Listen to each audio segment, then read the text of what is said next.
El Imperio Romano destruyó el lugar más sagrado de la tierra. Y aún así, 2000 años después, millones de personas todavía viajan a ese lugar para orar, para llorar, para tocar las piedras con sus propias manos. ¿Cómo es esto posible? ¿Cómo la destrucción de un lugar puede volverlo aún más sagrado de lo que era antes? Esta es una de las preguntas más fascinantes de la historia religiosa. Y la respuesta va a cambiar la forma en que lees la Biblia. Porque esta historia no es solo sobre judíos y romanos. Es sobre lo que sucede cuando Dios permite que algo que parecía indispensable desaparezca. Y sobre lo que Él pone en su lugar. Una ciudad sobre un volcán. Jerusalén en el siglo I. Piensa en una ciudad que estaba en la cúspide de su gloria y que no sabía que estaba a punto de desaparecer para siempre. Las calles de Jerusalén en aquel tiempo bullían de actividad. Era una metrópoli religiosa y eso significaba dinero, poder, movimiento. Peregrinos llegaban de todas direcciones, hablando diferentes dialectos, trayendo animales para el sacrificio, cambiando monedas en los patios externos del templo. Había sacerdotes con vestiduras blancas, soldados romanos con armaduras relucientes al sol, mercaderes gritando sus precios, niños corriendo entre las piernas de los adultos. Y en el centro de todo eso, en el corazón absoluto de la ciudad, del pueblo, de la fe, se erigía el templo. No un templo cualquiera, el templo en Jerusalén. Ahora, antes de continuar, necesito que entiendas una cosa, porque existe un detalle sobre este templo que va a cambiar por completo la forma en la que ves lo que está por venir. Ese detalle tiene que ver con un rey que no era bien visto por su propio pueblo. Un rey que construyó algo de una grandiosidad absurda, tal vez exactamente porque sabía que nunca sería completamente aceptado. Y el nombre de ese rey era Herodes. Herodes no era un hombre sencillo, él era hijo de Antípatro, un idumeo, es decir, descendiente de un pueblo que había sido convertido al judaísmo por la fuerza apenas 2 generaciones antes. Para los judíos más tradicionales, ese origen era un problema serio. Herodes nunca sería completamente uno de ellos. Nunca tendría la legitimidad que viene de la sangre, y Herodes lo sabía. Los sacerdotes lo miraban con desconfianza velada. Los fariseos toleraban su presencia más de lo que lo aceptaban. El pueblo le temía, pero no lo amaba. Y los romanos, que lo habían colocado en el trono en el año 37 a.C., lo usaban como una pieza conveniente en el tablero político del Mediterráneo. Un rey que gobernaba por conveniencia externa. Un rey sin raíces reales en el corazón del pueblo. ¿Qué hace un hombre así cuando quiere dejar una marca que nadie pueda borrar? Construye. Y Herodes construyó como si el mundo dependiera de ello. Puertos, fortalezas, teatros, ciudades enteras que surgieron de la nada en medio del desierto. Pero el proyecto más grandioso de todos, el proyecto que definiría su legado para la eternidad, comenzó alrededor del año 19 a.C. Herodes decidió reconstruir el templo de Jerusalén. Y aquí hay algo en lo que la mayoría de las personas nunca se detiene a pensar. El templo de Herodes no fue solo construido, fue literalmente creado de la nada. No había espacio suficiente en el monte del templo para la grandiosidad que Herodes tenía en mente.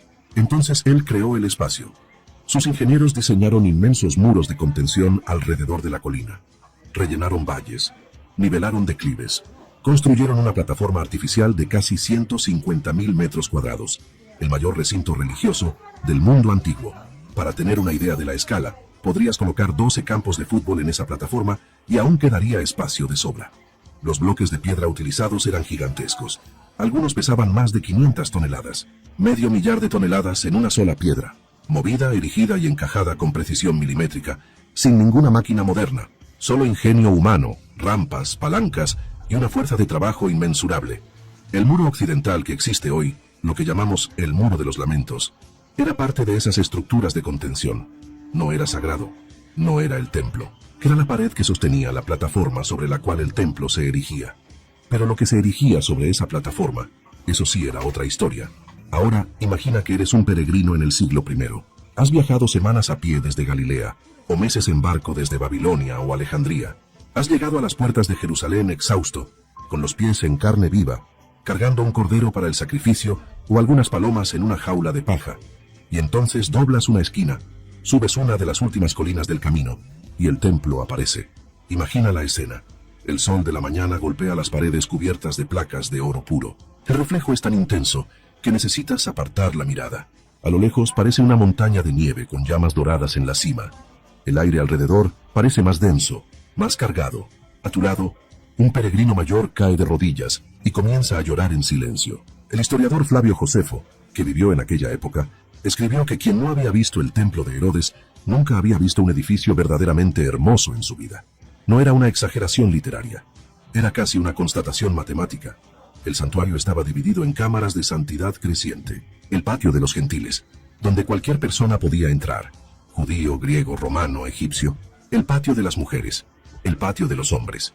El patio de los sacerdotes. Y finalmente, en el centro absoluto de todo, envuelta en velos y en silencio, una cámara que la mayoría de las personas jamás vería. El Santo de los Santos. Una sala prácticamente vacía. Sin estatua, sin imagen, sin representación de ninguna especie. Solo la presencia, creían los judíos, del propio Dios. Y la única persona que podía entrar allí era el sumo sacerdote. Una vez al año, en el día del perdón, Yom Kippur. Piensa en el peso de eso. La cámara más sagrada de la tierra quedaba vacía 364 días al año. Porque la santidad que habitaba allí no era una estatua que podía ser tocada o vista. Era una presencia. Y la presencia, por definición, no necesita de forma. La tradición. En las tres grandes fiestas del calendario judío, la Pascua, Pentecostés y los tabernáculos, Jerusalén explotaba. Los números que calculan los historiadores son difíciles de creer. Durante la Pascua, estimaciones conservadoras hablan de 200.000 personas en la ciudad. Algunas fuentes antiguas llegan a 1.000.000. La verdad está probablemente en algún lugar en el medio, pero cualquier número en ese rango representa algo extraordinario para el mundo antiguo.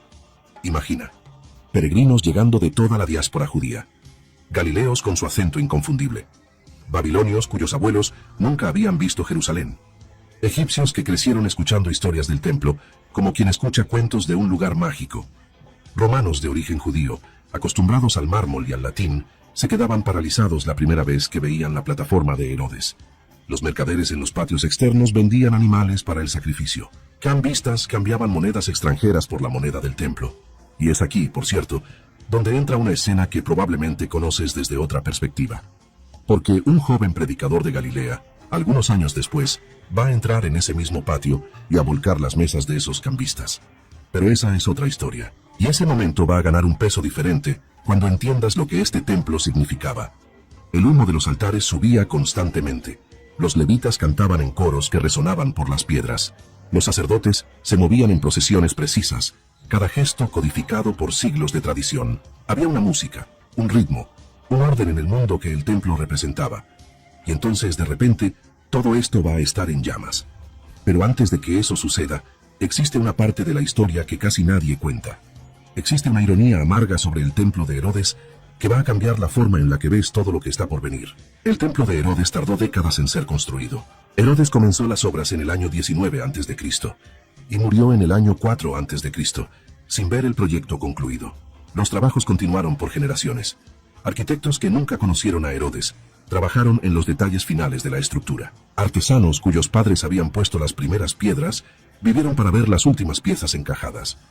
El templo en su forma final y acabada fue concluido alrededor del año 64 después de Cristo y fue destruido en el año 70. 6 años, décadas de construcción, generaciones de esfuerzo humano, piedras de 500 toneladas movidas con una precisión imposible.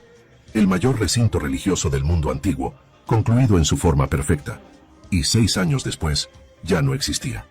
Pero aquí está lo que es aún más perturbador. Mientras los últimos obreros colocaban las piedras finales en el templo, las tensiones que destruirían todo ya eran irrecuperables, como un fuego que quema lentamente bajo la tierra, invisible por encima, pero consumiendo todo por debajo. El fuego que venía de abajo. La tensión entre Roma y Judea no surgió de repente. Fue construida ladrillo por ladrillo, ofensa por ofensa, durante décadas. Roma gobernaba Judea a través de procuradores, funcionarios designados por la capital, hombres que venían de otra cultura, de otro mundo. Algunos eran razonablemente competentes, otros eran brutales, corruptos y completamente ajenos a la complejidad religiosa de la región que gobernaban. Los impuestos eran pesados.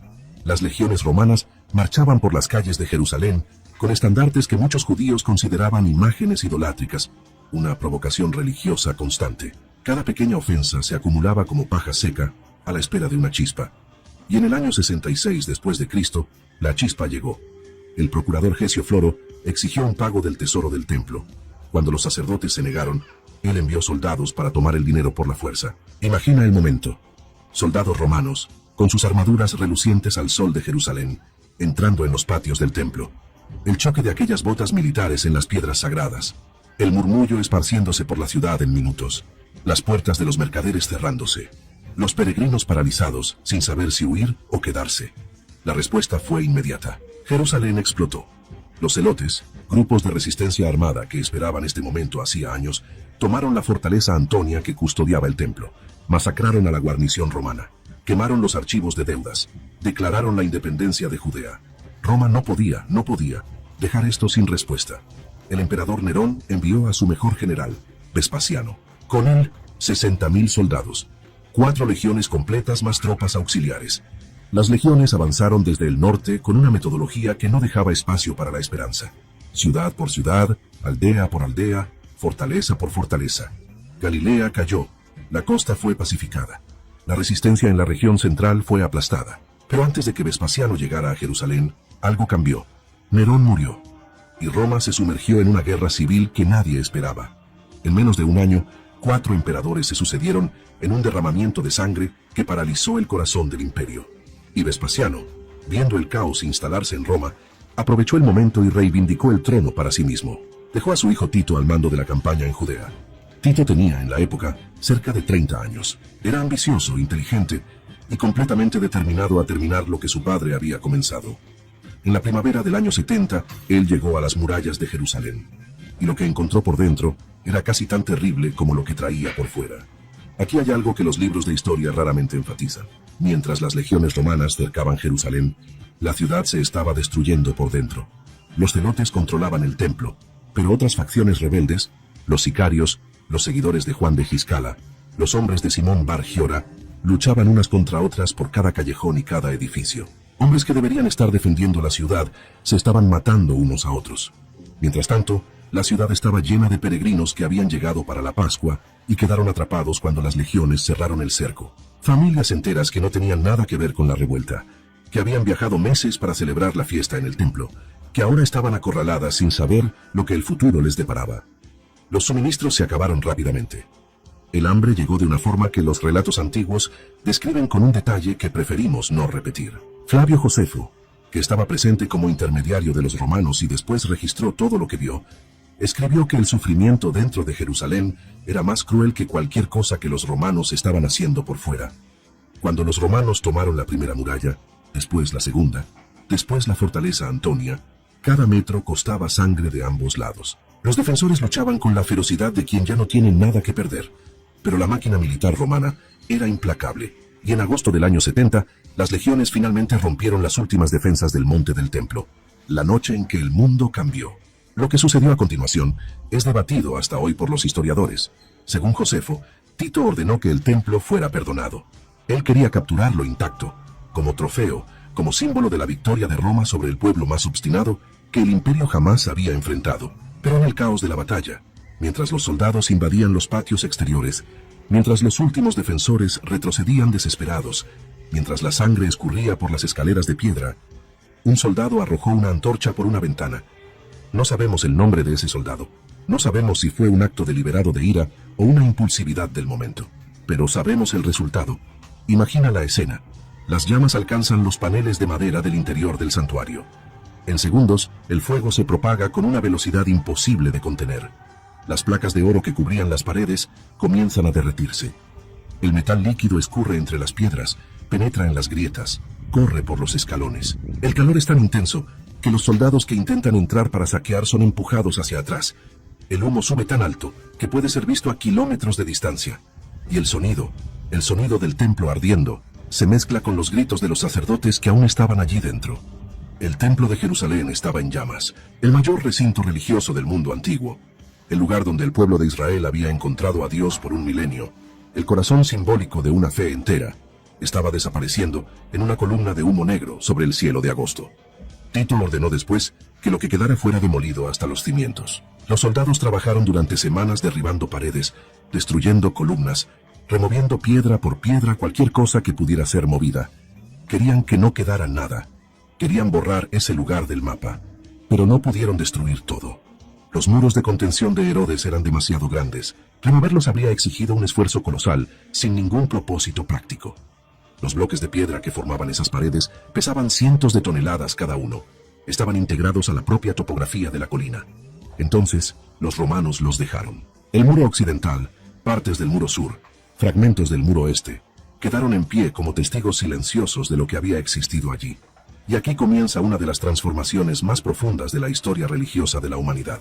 El templo había sido el centro de todo. Era el lugar de los sacrificios, de las peregrinaciones, de los sacerdotes, de la conexión directa y física con lo sagrado. Sin el templo, el sistema religioso que había funcionado por 1000 años se volvió imposible de la noche a la mañana. Ya no había forma de realizar los sacrificios que la ley prescribía. Ya no había cómo peregrinar hacia el lugar que Dios había elegido. Los sacerdotes, que durante siglos habían sido los intermediarios entre el pueblo y lo divino, perdieron su función central en un solo día.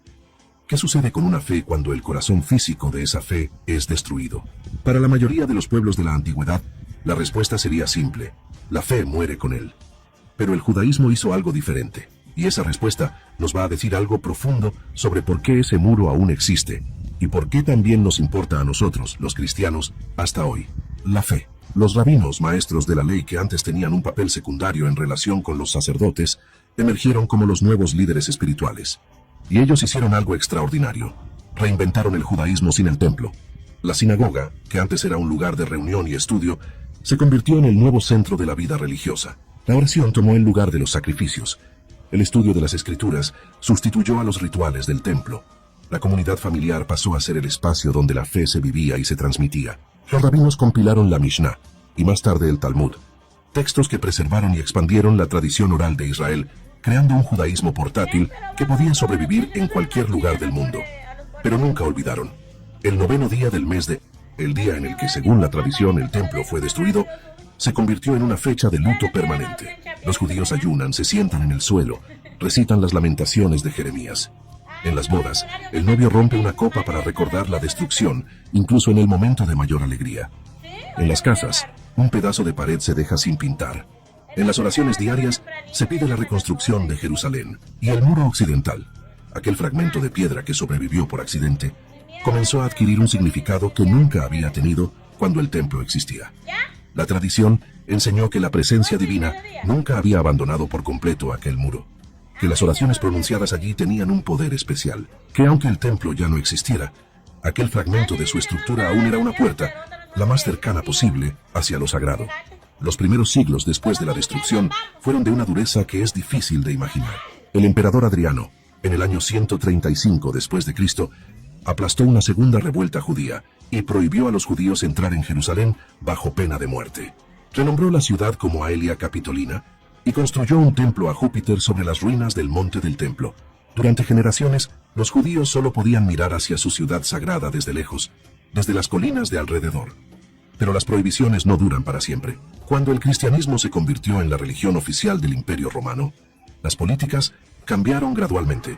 Los judíos obtuvieron permiso para visitar Jerusalén una vez al año, en el 9º día de Ave, para llorar junto al muro que aún quedaba del recinto del templo. Los peregrinos cristianos de esa época describen lo que veían: hombres y mujeres vestidos de negro, de pie frente a piedras antiguas, con las manos tocando la superficie áspera, los labios moviéndose en oraciones silenciosas. Fue así como el mundo occidental pasó a llamar a este lugar el Muro de los Lamentos.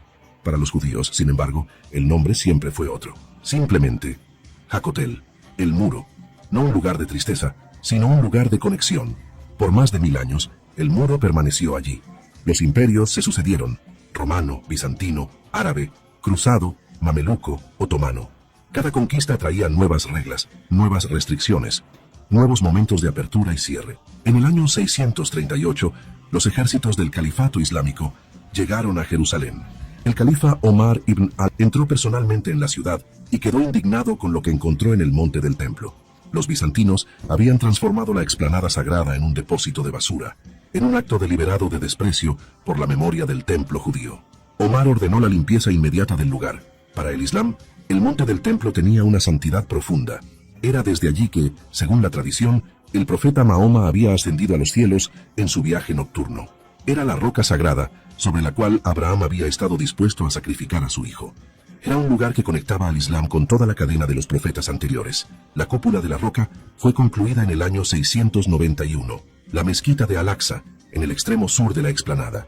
El monte del templo se convirtió en el Haram al-Sharif, el noble santuario, el tercer lugar más sagrado del Islam. Y el muro occidental quedó por fuera del recinto musulmán, pero directamente adyacente a él. Durante siglos, los judíos continuaron viniendo a rezar a aquel pasillo estrecho.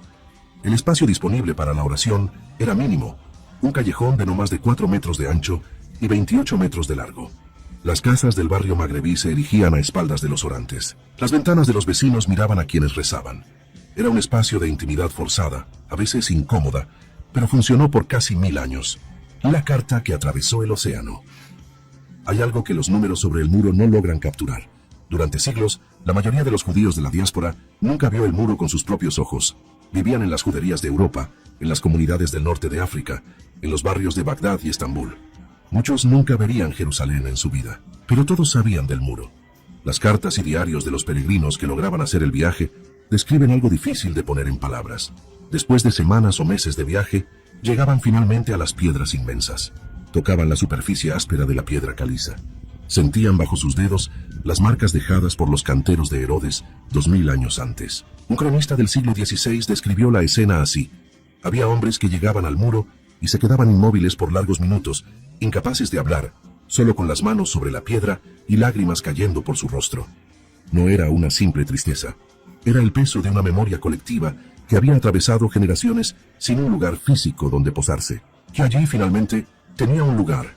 Para nosotros los cristianos este detalle tiene un peso especial, porque es aquí donde la historia del muro y la historia de nuestra fe se encuentran de una forma que raramente nos detenemos a considerar. Existe un pasaje que tal vez conozcas de memoria. Cuando Jesús, pocos días antes de su muerte, miró hacia Jerusalén y dijo: «No quedará aquí piedra sobre piedra que no sea derribada». Aquellas palabras fueron dichas a pocos kilómetros de ese muro, en el año 30 después de Cristo, aproximadamente, 40 años antes de la destrucción.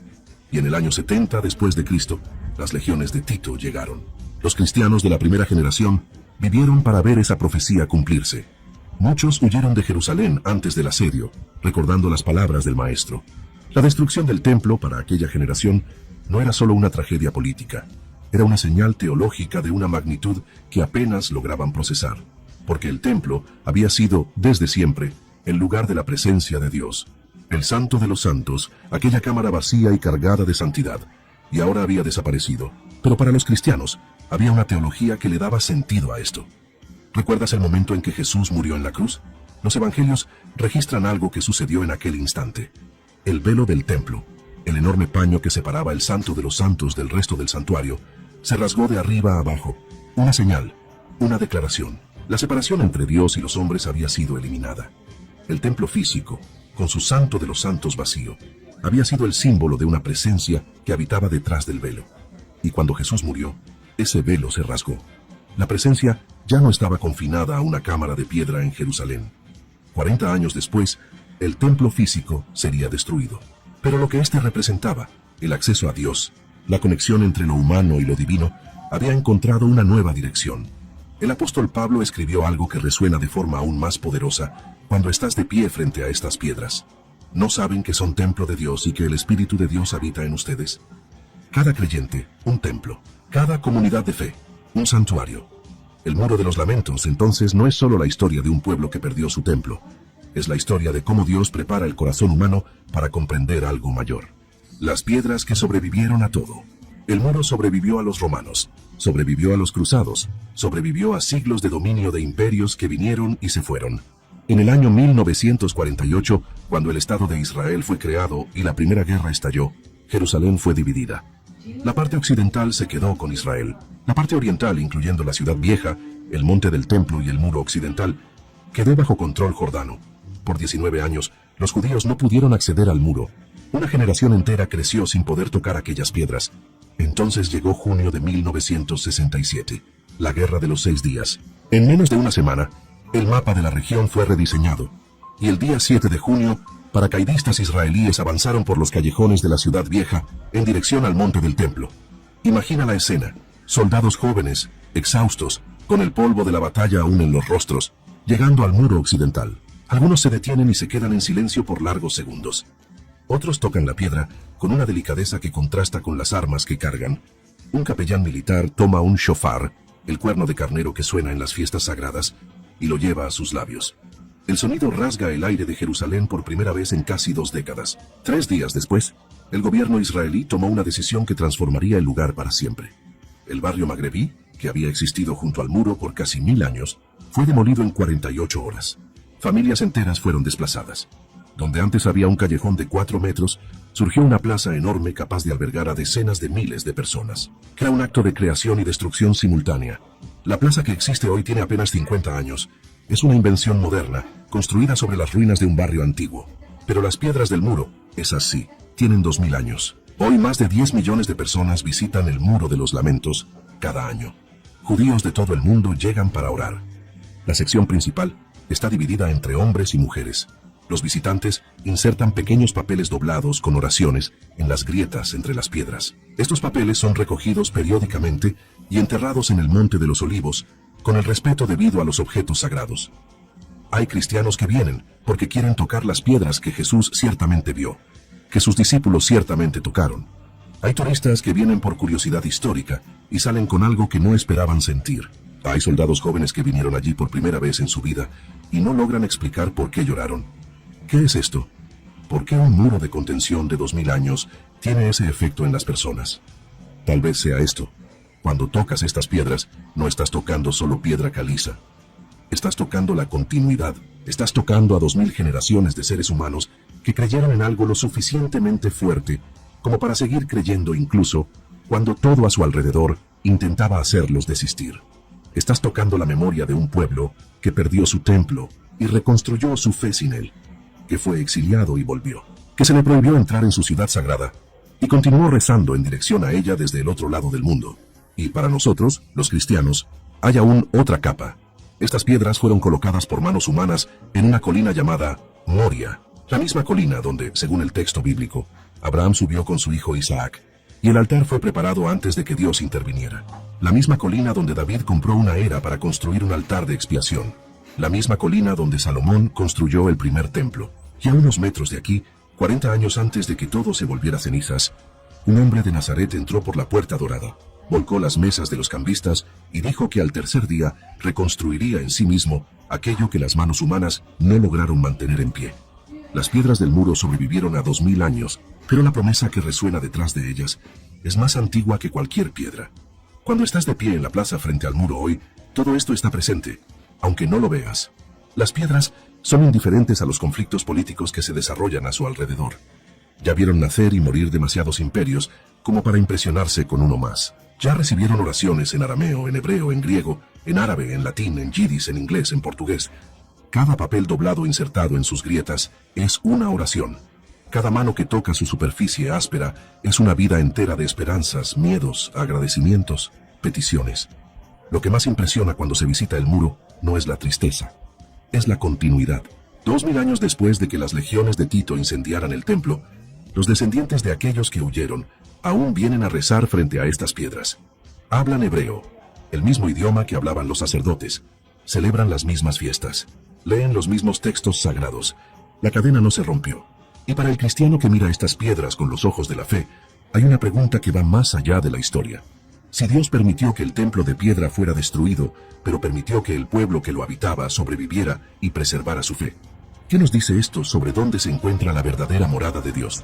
Las respuestas están en las Escrituras, en las palabras de Pablo sobre el templo que cada creyente lleva dentro de sí, en las palabras de Jesús sobre el templo que resucitaría en 3 días, en el velo rasgado de arriba a abajo.